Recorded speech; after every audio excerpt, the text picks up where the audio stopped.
সারা দেশ ও রাজ্যের পাশাপাশি নানান কর্মসূচির মধ্য দিয়ে স্বামী বিবেকানন্দের জন্মতিথি পালন করা হলো শহর দুর্গাপুরে।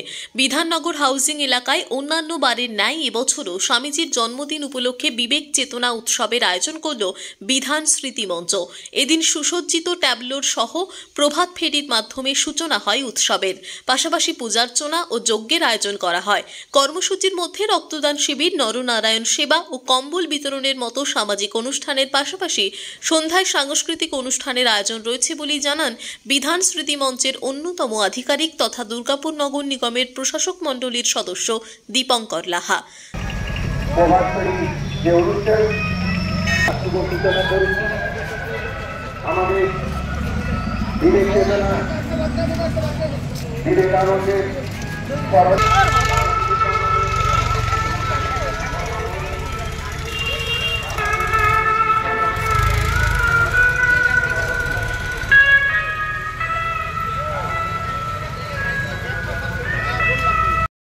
প্রোগ্রাম বলতে আপনারা দেখলেন যে প্রভাতেই আমরা প্রভাত ফেরির মাধ্যম দিয়ে একটা সুসজ্জিত ট্যাবলো নিয়ে প্রভাত ফেরি হলো।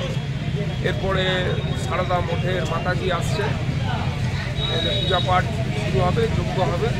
তারপরে আমাদের ব্লাড ডোনেশন ক্যাম্প চালু হয়ে যাবে। সেই ব্লাড ডোনেশন ক্যাম্প চালু হয়ে যাবার পর আমরা দুপুরবেলায় এখানে ভোগ বিতরণের আয়োজন করা হয়েছে।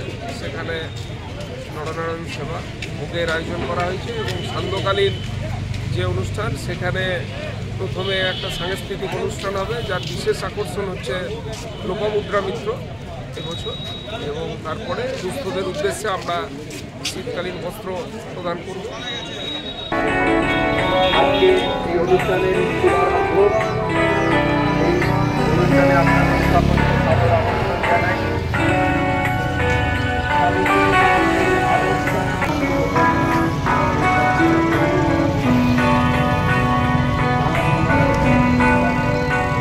দুর্গাপুর থেকে নিজস্ব প্রতিনিধির রিপোর্ট, টিভি নিউজ 10।